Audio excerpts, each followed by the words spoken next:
Oke bro, kita lanjut perjalanan kita menuju realisasi diri. Gautama Sang Buddha telah memberikan kepada dunia agama yang paling psikologis. Agama ini tidak ada bandingannya, tidak ada agama lain yang mendekatinya. Ketinggiannya, kedalamannya sangat luar biasa. Dan alasan Sang Buddha berhasil memberikan pandangan kehidupan yang begitu indah adalah sangat sederhana. Yaitu karena dia tidak percaya, dia mencari, dia menyelidiki. Dia tidak percaya pada tradisi, dia tidak percaya pada kitab suci, dia tidak percaya pada pengkhotbah. Ini adalah salah satu prinsip dasarnya, bahwa jika dirimu tidak tahu, maka dirimu tidak tahu. Dirimu bisa meminjam pengetahuan, dirimu bisa menjadi berpengetahuan luas, seorang sarjana, seorang pakar, seorang profesor, tetapi dirimu tidak akan menjadi seorang pelihat. Jauh di dalam, ketidaktahuan akan tetap ada, dan akan memengaruhi kehidupanmu. Jauh di dalam, dirimu akan tetap menjadi diri kekanak-kanakan yang sama, tidak dewasa, tidak berdasar, tidak berpusat, tidak terintegrasi. Dirimu tidak akan menjadi seorang individu, dirimu tidak akan memiliki keaslian apapun. Dirimu akan menjadi semu, munafik, palsu. Ini adalah lompatan kuantum ke dalam yang tidak diketahui. Ketika dirimu tidak percaya pada tradisi, ketika dirimu tidak percaya pada kitab suci, ketika dirimu tidak percaya pada apapun, kecuali pengalamanmu sendiri, dirimu akan pergi ke yang tidak diketahui, sendirian. Itu membutuhkan nyali, itu membutuhkan keberanian.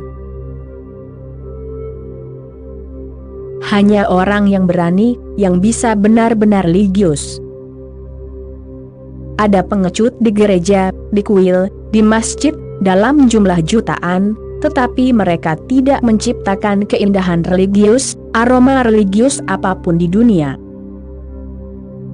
Mereka tidak membuat dunia menjadi lebih indah, lebih hidup, lebih sensitif. Mereka tidak menciptakan apapun. Mereka hanya terus melakukan formalitas, ritual. Mereka sendiri sudah mati, dan mereka terus menipu orang lain. Mereka sendiri juga tertipu. Pengetahuan yang dipinjam menciptakan penipuan besar, karena dirimu mulai merasa seolah-olah dirimu tahu, dan seolah-olah itu adalah seolah-olah yang besar. Kebenaran membebaskan, sedangkan kepercayaan mengikat. Kebenaran membebaskan, karena itu harus menjadi milikmu.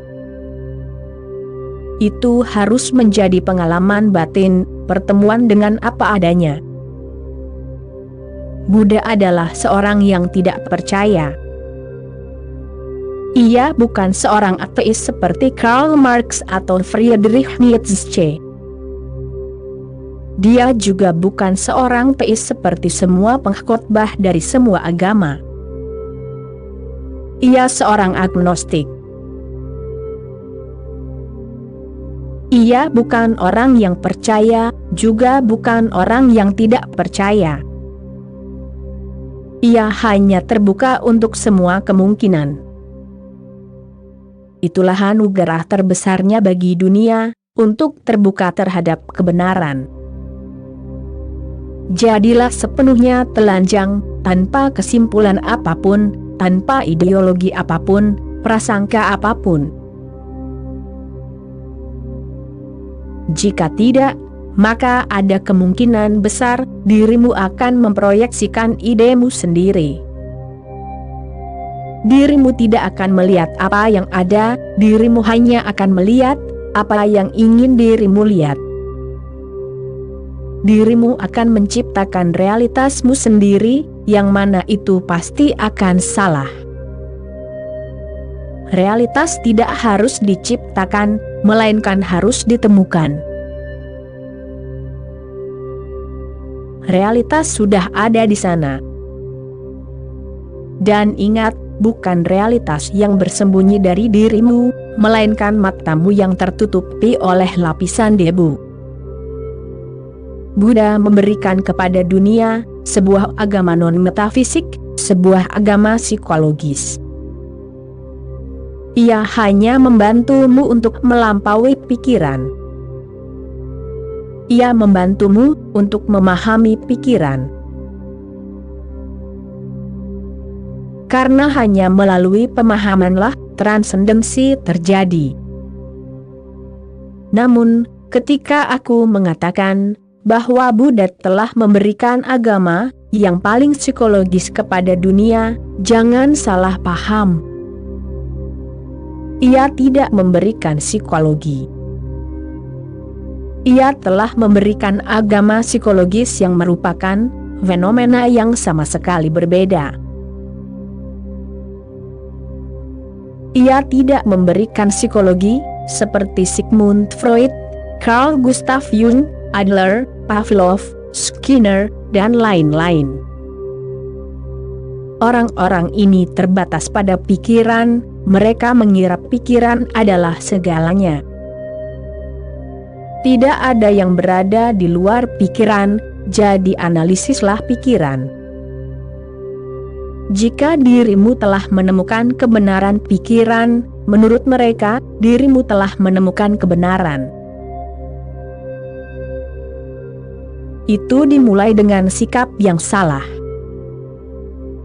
Manusia bukanlah tubuh maupun pikiran.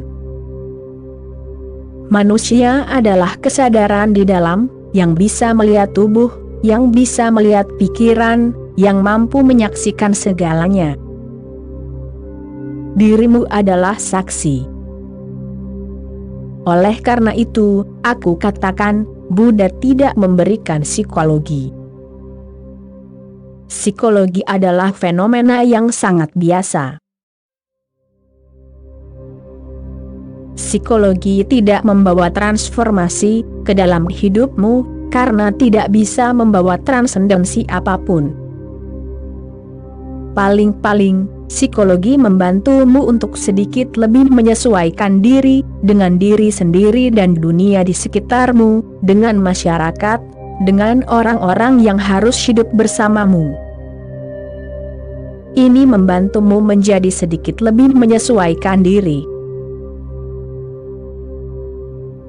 Psikologi pada dasarnya ortodoks, tidak revolusioner, tidak bisa revolusioner. Psikologi hanya melayani status quo, melayani pendirian. Psikologi membuatmu tetap dalam batasan, tidak membantumu melampaui batasan. Psikologi tidak melayanimu.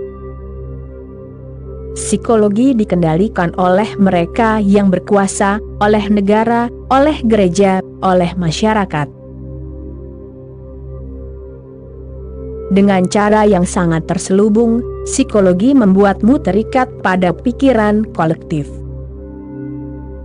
Psikologi tidak membantumu menjadi seorang individu, karena menjadi seorang individu berarti memberontak. Menjadi seorang individu berarti berjalan sendiri. Menjadi seorang individu berarti menjadi bahaya bagi masyarakat. Kapitalis, komunis, apapun masyarakatnya, Hindu, Kristen, Islam, Buddhis, tidak masalah, individu adalah bahaya, karena individu mencoba untuk hidup dari cahayanya sendiri. Ia tidak mengikuti siapapun. Ia bukan pengikut, ia bukan peniru. Buddha memberikan agama psikologis, yang berarti ia membantumu memahami pikiran, sehingga dirimu bisa melampauinya. Bukan agar dirimu bisa menyesuaikan diri dengan kolektif, melainkan agar dirimu bisa mencapai puncak individualitasmu, ke puncak takdirmu. Psikologi percaya bahwa manusia tidak memiliki makna dalam hidupnya, dan makna hanya bisa datang melalui terapi. Psikologi pada hakikatnya berarti makna melalui terapi. Sedangkan agama justru sebaliknya. Agama berarti terapi melalui makna. Agama memberimu makna terlebih dahulu, dan kemudian secara otomatis, makna tersebut menjadi kekuatan penyembuhan, menjadi terapeutik. Buddha berkata berulang kali, "Aku seorang penyembuh, aku seorang dokter." Fungsiku bukanlah sebagai filsuf, melainkan sebagai dokter. Aku membantu orang menjadi lebih sehat, utuh. Dan apa prosesnya? Prosesnya adalah dengan memberikan makna pada hidupmu. Itu juga dilakukannya dengan cara yang sangat baru, yang belum pernah dilakukan sebelumnya. Ia tidak memberimu makna yang asal-asalan, karena makna yang asal-asalan itu, cepat atau lambat akan terlihat asal-asalan, dan saat makna itu runtuh, dirimu akan jatuh ke dalam kegelapan yang dalam, kegelapan yang jauh lebih gelap daripada sebelumnya. Sekarang dirimu telah kehilangan makna. Dirimu akan merasa ingin bunuh diri. Dirimu akan merasa hidup ini sama sekali tidak layak dijalani.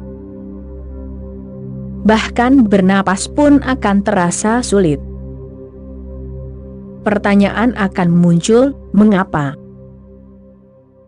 Mengapa aku harus terus hidup, jika tidak ada makna?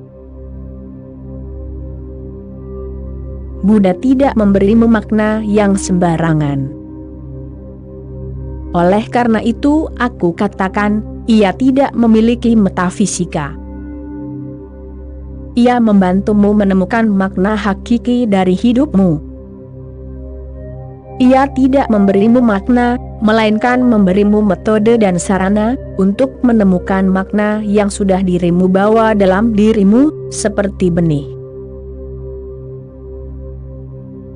Psikolog berkata, pertama-tama carilah kerajaan Freud, Jung, Adler, Pavlov, Skinner dan kawan-kawan, dan kemudian semua yang lain akan ditambahkan kepadamu. Itu tidak pernah terjadi.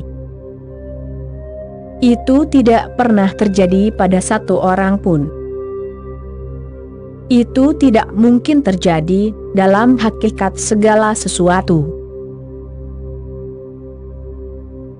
Bahkan Freud sendiri tidak mengenal makna, menjalani hidupnya tanpa makna, hidup dalam keputusasaan. Ia berkata bahwa tidak ada harapan bagi manusia, bahwa manusia tidak akan pernah bisa bahagia, mustahil bagi manusia untuk bisa bahagia. Itu pasti berdasarkan pemahamannya sendiri, pengalaman hidupnya sendiri. Ia berkata bahwa paling-paling kita bisa membantu manusia agar tidak terlalu menderita, itu saja. Tujuan macam apa ini? Membantu manusia agar tidak terlalu menderita. Itu tidak terlalu menarik. Manusia membutuhkan kebahagiaan, bukan kesengsaraan.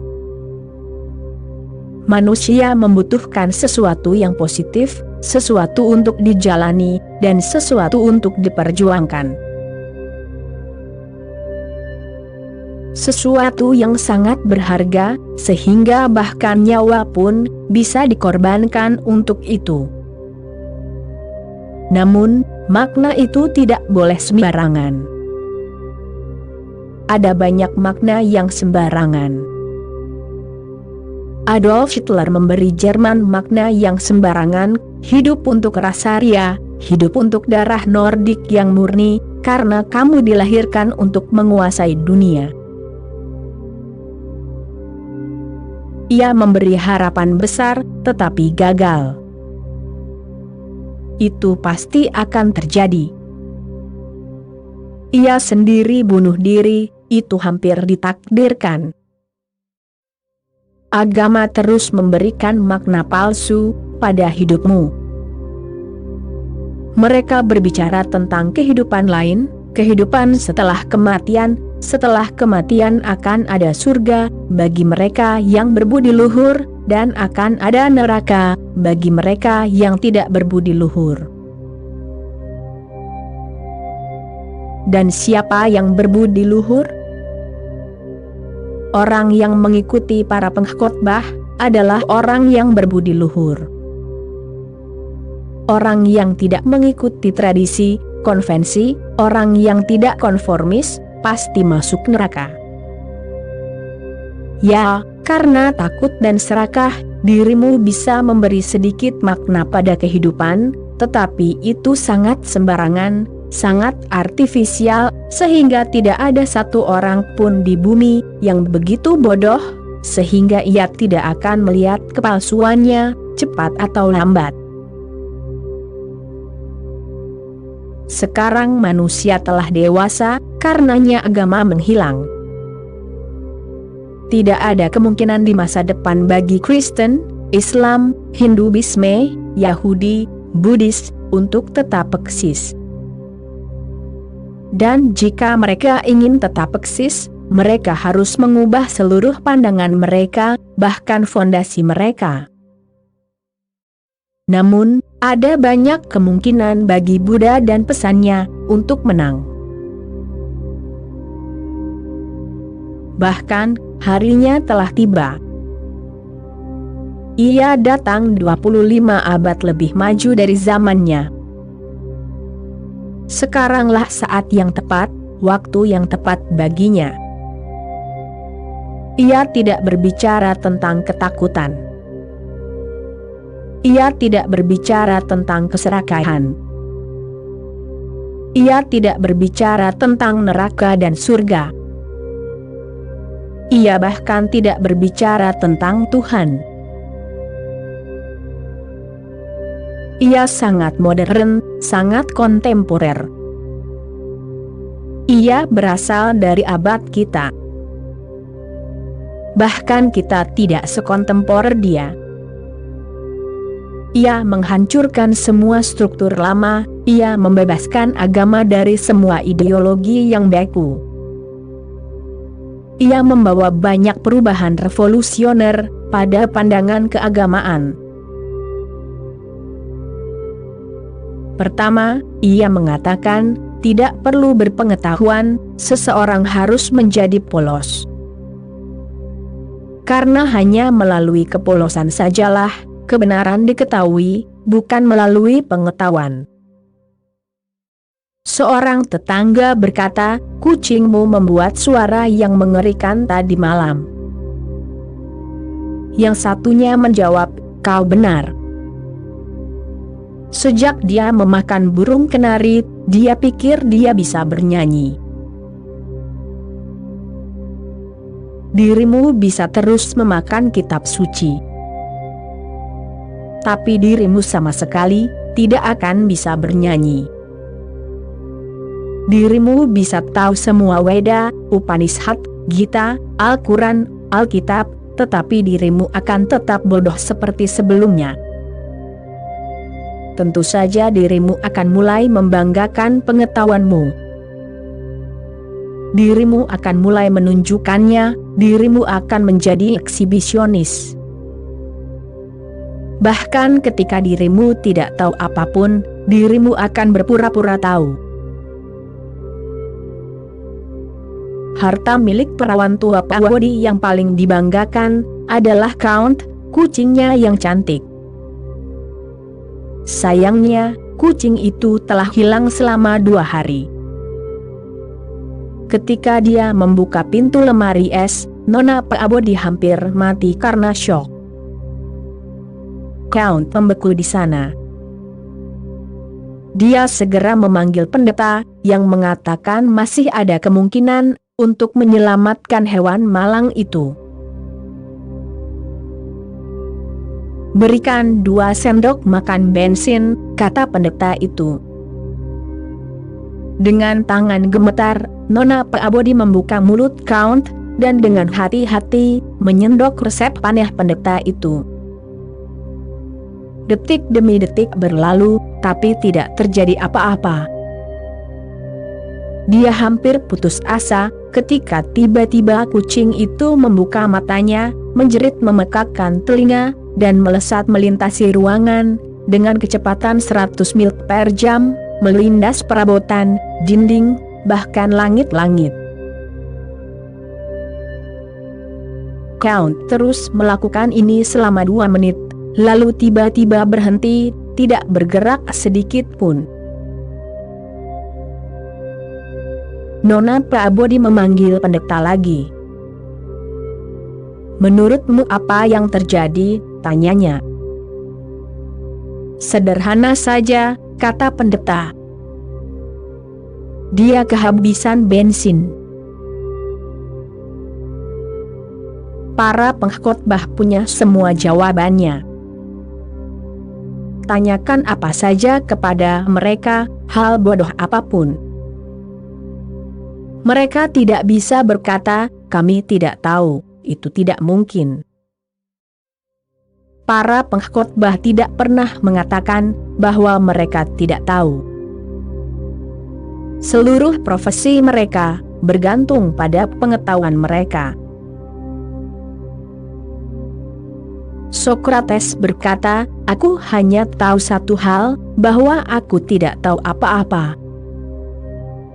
Itulah pendekatan Buddha juga. Sokrates dan Buddha sezaman, mereka punya banyak kesamaan. Jika Sokrates lahir di India, dia akan disebut seorang Buddha. Dia juga percaya pada kepolosan seorang anak kecil yang tidak tahu apa-apa.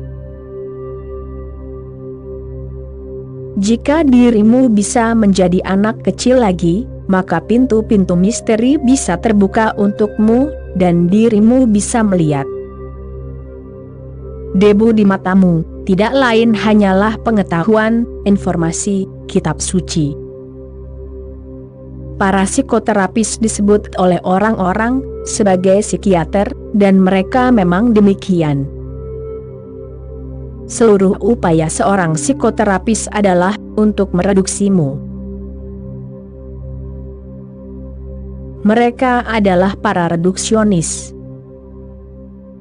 Mereka mempelajari tikus, dan apapun yang mereka ketahui tentang tikus itu, ia terapkan kepadamu. Itu sangat menjijikan, sangat memalukan, sangat tidak masuk akal, tidak logis.